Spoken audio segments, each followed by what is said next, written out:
Barka da zuwa tashar Sensi New TV, wato limamin masoya. Ku danna muna subscribe domin samun sababbin videos ɗin. Mun gode.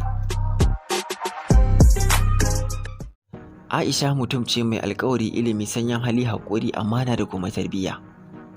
Tana da matuƙar son mutane, kuma kyawunta bai taɓa sa ta wulaƙanta wani ba.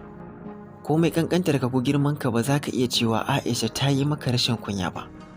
Tsakaninta da kowa girmamawa ne. Da Aisha ba a Kano take ba, da kuwa Kanawa ba za su ƙara amsa cewa ko da mai kazo sun fi ka ba. Allah ya albarkaci rayuwarki Aisha. Muna godiya sosai. Saurarawa.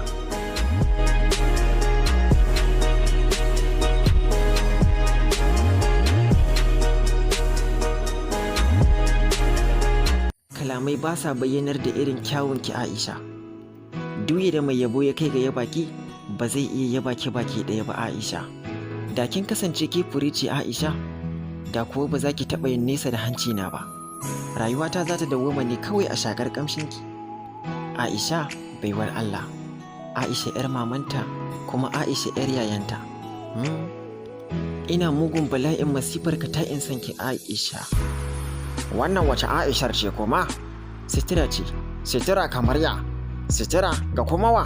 Sitira ga matan Kanawa, kuma ka sanar da su cewa Aisha sitira ce a gare su. Kamar ya kenan to? Kamar yadda idan aka cire wa mutum sitira ya yake zamowa. Tsirara mana. To haka ma idan na ɗauke Aisha daga Kano, za ka ga me zai faru. Na barka lafiya. Sai an jima. Wannan yaro ya zauce. Allah shirya shi.